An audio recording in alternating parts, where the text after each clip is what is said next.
UFC 316 Merab Dvallishvili versus Sean Omalley happened this Saturday. It's now Monday. There's been a day for the results to marinate, and in this video I'll be going through my prediction results and overall reaction to the main card. Now, overall, this was a good event, very good event. I went pretty well on picks. I went 10-2 on the whole event and 4-1 on the main card. So let's get into the first fight.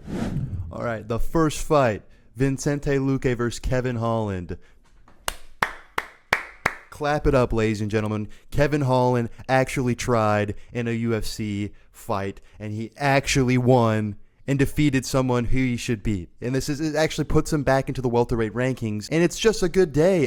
Kevin Holland, he did everything he needed to do. He handled Vicente on the feet. There was a point where Vicente was in on a single leg, and Kevin Holland was just peppering him up while he's holding onto the leg. He started giving me sort of a Paul Craig, Johnny Walker type vibe. I thought he might get the TKO there, but Vicente Luque backed out, and yeah, I think that's part of my prediction. My prediction was a round 2 TKO KO. It ended up being a round 2 submission, which was sort of surprising because I think in the video I said Vicente would have the advantage there. And what's even crazier is they got him with some sort of anaconda or darce. It's very hard to determine the difference between the two, and that is usually Vicente Luque's bread and butter. That's usually what he's doing to people. So it's just great work from Kevin Holland. So part of my reasoning for picking Kevin Holland was that Vicente was going to be adverse to the damage and just not really wanting to stay in the fight if he is taking too much damage. And I thought Kevin Holland was going to be able to get that TKO round 2. I think Kevin in his post fight even said that he thought that was going to happen, but no. Kevin hurt him on the feet. He hit him with a nasty elbow that got him a goose egg on the sort of back left side of his head, right above the ear. And he was able to land some decent shots on him until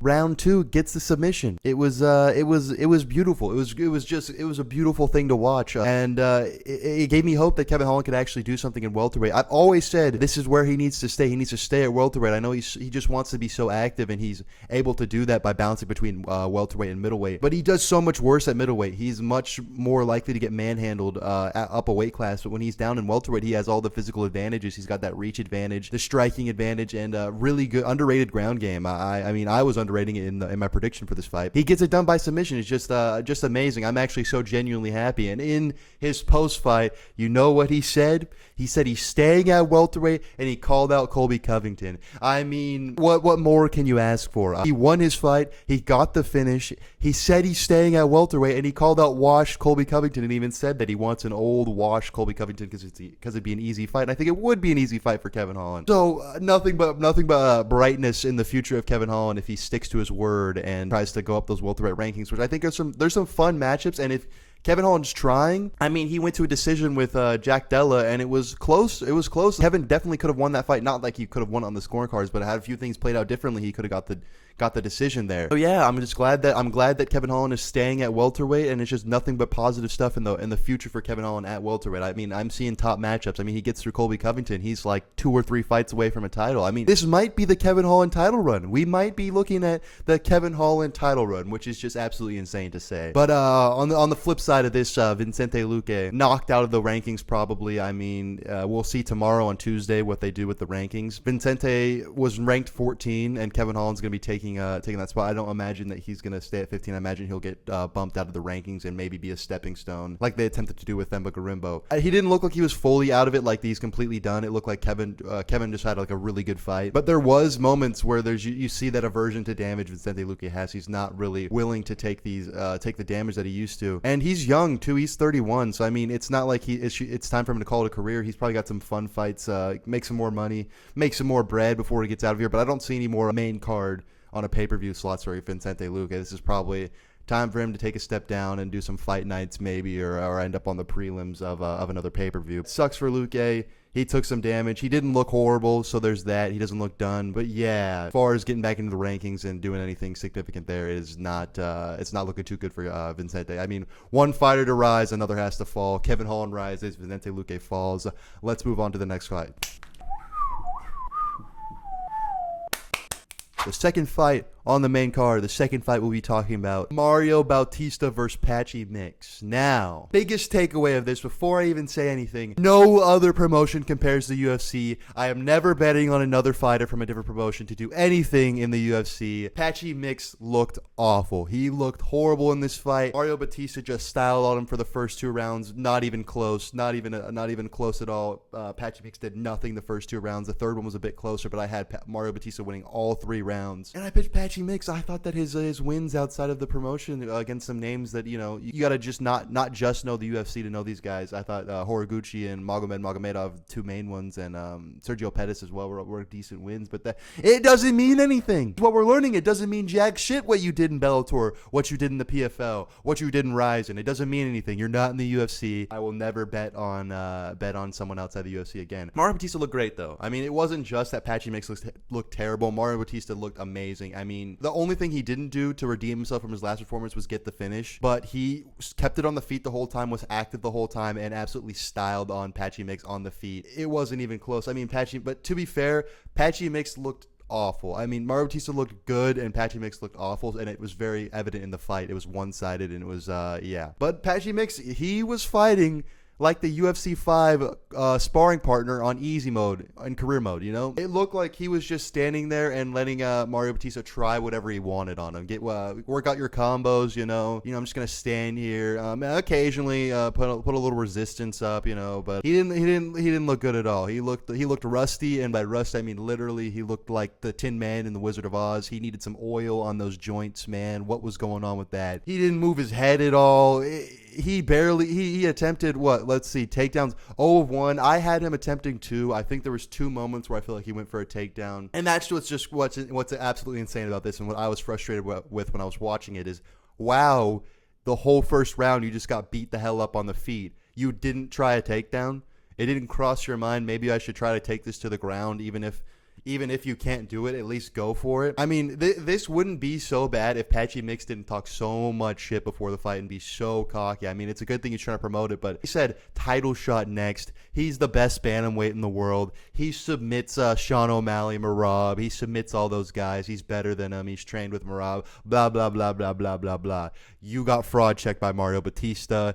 Get your ass back to the fucking Bellator. Oh wait, Bellator's gone. You're stuck here and you're fighting on the prelims against unranked bums is where you're going now. Not just a saltiness of me losing on this pick, just sort of a reality of facts that Bellator, PFL, y'all ain't shit compared to the UFC. The UFC is where the premier fighters are, and that's the facts of it. And something I've noticed throughout the fan base and on Twitter, and just sort of a general sentiment from UFC fans, is the Mario Bautista hate is sort of washing away. I mean, it wasn't like he walked out there and KO'd him round 1 and everyone's like, oh shit, we can't hate on Batista anymore. It's more of like, okay, well, he did what he was supposed to. I'm not the immediate anger, the raw hatred everyone had, I think, is sort of subsiding. It's hard to stay angry after a performance like that. I mean, he just absolutely sauced on this Bellator guy, and he stood up for us UFC guys. Showed everyone that we're the Premier League. These Bellator and PFL guys, they're not gonna compare. I mean, we're really on top, and yeah, that's the takeaway from this. I mean, Mario Bautista, good shit for him. We'll probably see him fighting up the rankings. I'm saying he's got to get a top 10, top 5 guy next. He's got to go up there. It's you can't deny him anymore. It's a 9-fight win streak. We just sent the Bellator bum after him, you know, unranked guy. It's time for Batista to get a step up and get a little bit more respect from us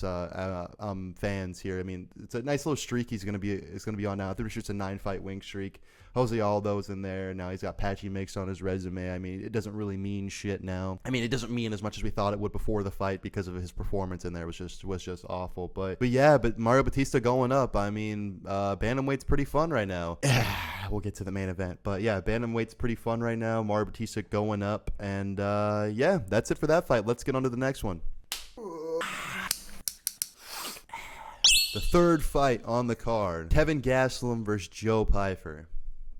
Yeah, I mean, blanked out there for a minute. Kevin Gastelum versus Joe Pyfer. What can I say about this? Joe Pyfer, I was questioning in the beginning, when I was doing the prediction for this fight, whether or not Joe Pyfer would have the ability to finish Kelvin Gastelum, and he absolutely does. That question was answered. He definitely has the ability to finish Kelvin Gastelum, and Gastelum has the ability to be finished. But did it happen?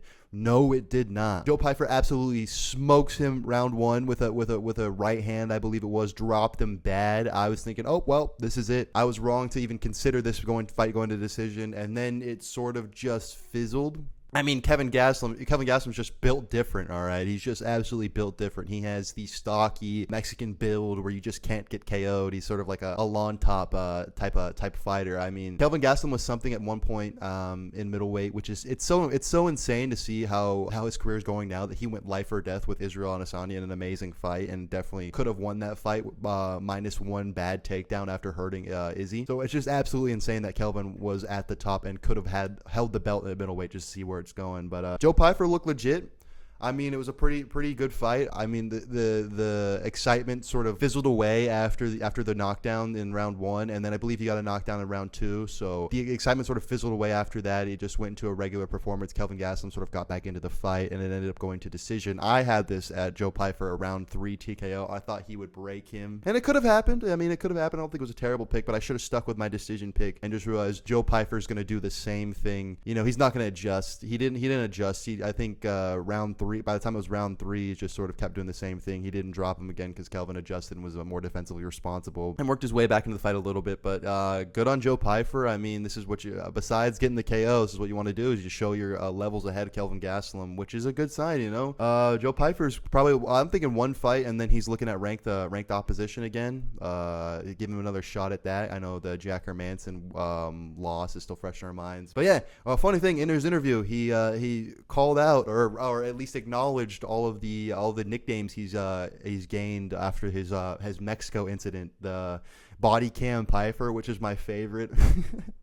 After a little bit of a racist rant about Mexico, and he sort of acknowledged that and laughed it off. He said, I am Body Cam Pyfer, I'm all these things. So that's fun. I think it's important.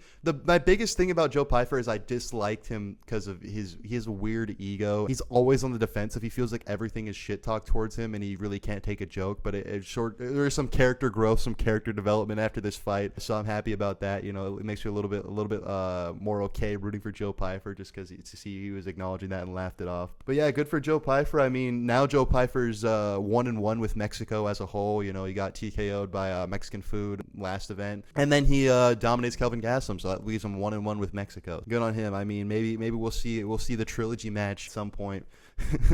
Some point in Joe Pyfer's future. But yeah, Body Cam Pyfer's here to stay. He showed he's legit, and he's like 1 or 2 fights away, or I'd say 1 fight. He's 1 fight away from getting another crack at being a ranked middleweight here. Also, one more thing I like to point about this: the size difference was insane. Joe Pyfer's a real middleweight. Kelvin Gastelum's a fat welterweight, maybe even a fat lightweight. I mean, it's just so weird to see Kelvin. And as far as Kelvin's future, might be time to wrap it up. We might be nearing wrap it up, Kelvin. It's over, and we might be nearing that. I imagine he could still beat these lower, like some bums that aren't prospects coming up, people that aren't going to rise to the ranks. He could probably still beat those guys. Otherwise, it's no more big things for Kelvin Gastelum. He's getting sent to the undercard or sent to a fight night, is what I imagine. Undercard or fight night for Kelvin Gastelum. Maybe undercard of a fight night in Kelvin Gastelum. But yeah, there's that fight. Prediction wasn't 100% right. Yeah, that had me 2-1 on main card picks. On the early prelims and prelims, I did amazing. I think it was 5-1 when there's 12 fights, so 6, 7, so 6-1 on the early prelims and prelims for the event. So I went 10-2 in total, and then yeah, these first 3 leaves me 2-1 with Kevin Holland picked. Then I picked Patchy Mix, he lost, and then Joe Pyfer. So 3-2 on to the co-main event. Whoa. On to the co-main event. Juliana Pena versus Kayla Harrison. Pena somehow had the bantamweight belt. I mean, what happened here? It was sloppy form from Pena. The Pena blitz and form was in full effect. I mean, if you look at the strike differentials here, you got 15 to 49 total strikes, 9 to 30 significant strikes. 0 for 1 takedown, 2 and 3 takedowns. It was just sloppy from Pena. There was a clear skill difference, a clear strength difference. Kayla Harrison's just better. And yeah, she after a first round, Kayla clearly won. She gets the takedown in round 2 and then ends up getting that Kimura submission with the last 10 seconds of round 2. Yeah, Pena just kind of proved that she was never supposed to be in there. I mean, Pena's going to end up being like a Colby Covington, except she actually got the belt. But this division is just not the premier division. I mean, I think Raquel Pennington would have put up a way better fight. I think she also would would have lost to Kayla Harrison, but at least she would have put up a way better fight. Pena's just not good, and it's unfortunate to say that, but it's also just the division is not very good. I mean, Kayla Harrison is decent compared to the rest of the division, so I imagine she's going to hold on to that belt for a while, unless the biggest thing that happened with this fight, Amanda Nunes is back. Amanda Nunes was in the crowd. Kayla Harrison called her in. They faced off. They said they're going to fight next. Amanda Nunes is back. Kayla Harrison versus Amanda Nunes is the next fight, and Amanda Nunes is going to own Kayla Harrison, and it's not even a question. I think the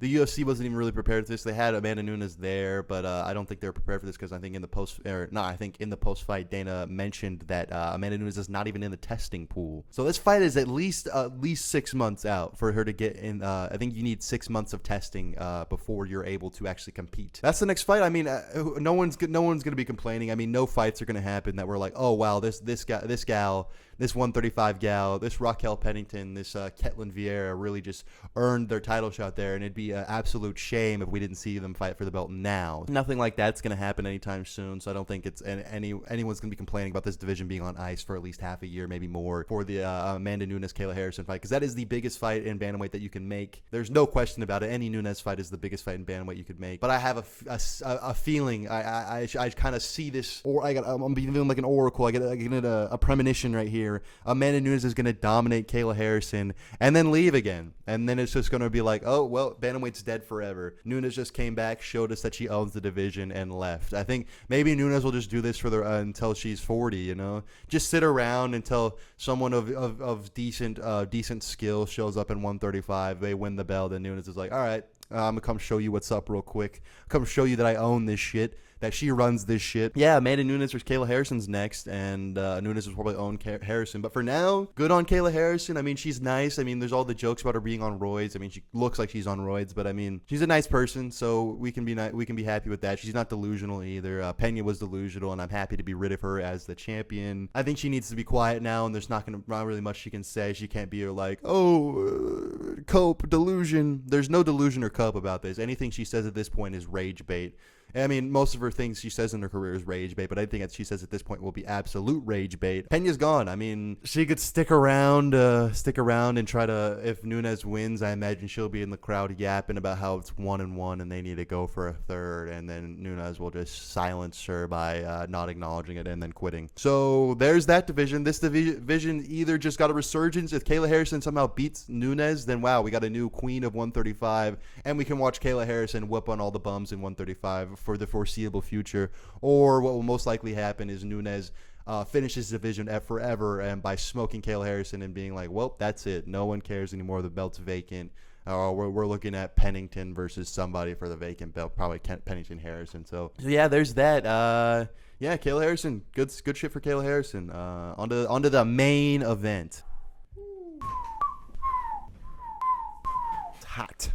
The main event. I told you guys, Sean Omalley was going to lose, and it was sad, and it wasn't a happy time. Merab Dvallishvili submits Sean Omalley round 3, which was that was a shock to me. I physically cringed. I'll post the clip of it on I think YouTube Shorts. I'll post in the clip of my reaction to this. But I physically cringed and had my hands up to my face and was saying yuck, disgusting over and over again. He tapped. Yeah, I think this is the main point, and it's probably what I'm titled the video. Sean Omalley is just not good enough to beat Merab, and that was pretty clear. There's no outside circumstances that he could change that would make him better. I mean, he completely changed his whole life around. He had like a midlife crisis and really grew up and tried to change everything by stopping gooning and stopping dyeing his hair and stopping smoking weed and stopping social media. He did all these outside things, but he's just not good enough. I mean, if this was the most locked in Sean Omalley we've ever seen,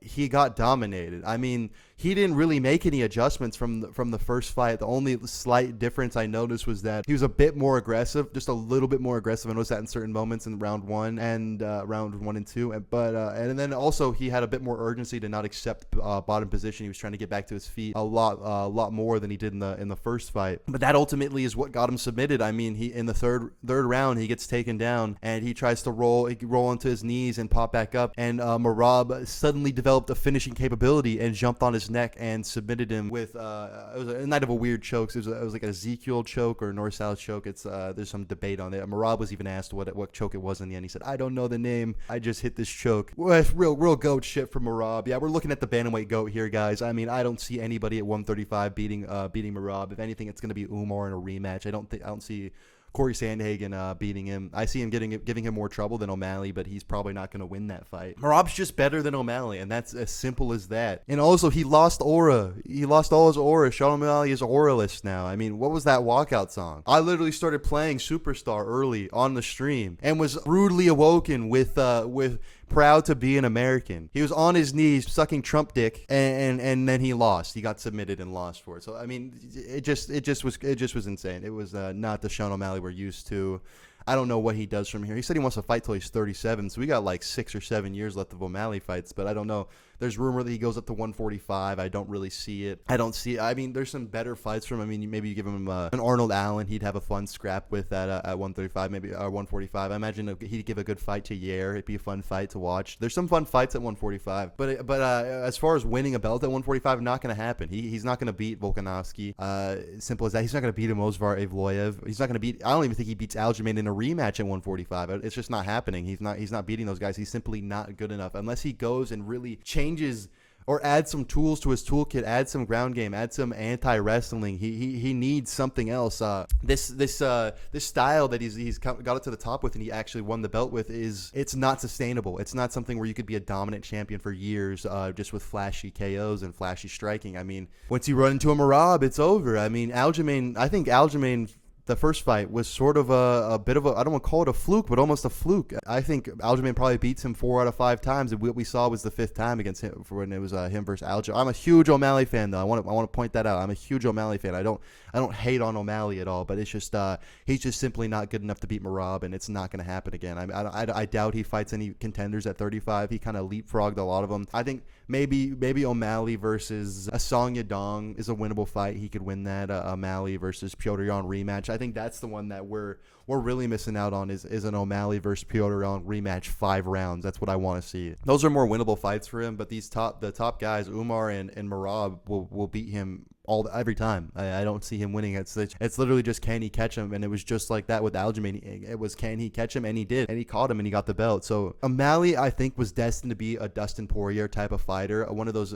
top level guys. He'll stick around towards the top, but he's not going to end up winning the belt. But he actually won it. I mean, he got that knockout. He caught Aljamain starting and got the belt. So I think as far as his career goes, that's amazing. I mean, this is good. I mean, there's nothing that could really ruin that. He's a former champion. He held the belt. So that's the best. That was best case scenario. But as far as winning the belt again and becoming a 2-time champ, I don't see it happening. And winning a belt in a different division, I don't see it happening. But yeah, for now, I think we're gonna see another year of O'Malley off, something like that. He's gonna take a long rest, and then we'll see him against somebody at either 45 or 35, and it's gonna be a tailor-made matchup, someone who's a striking match. It'll be fun, which I'm excited for. I mean, I think that's the way they should take it. I mean, I don't want to see him versus Umar. Umar would probably dominate him.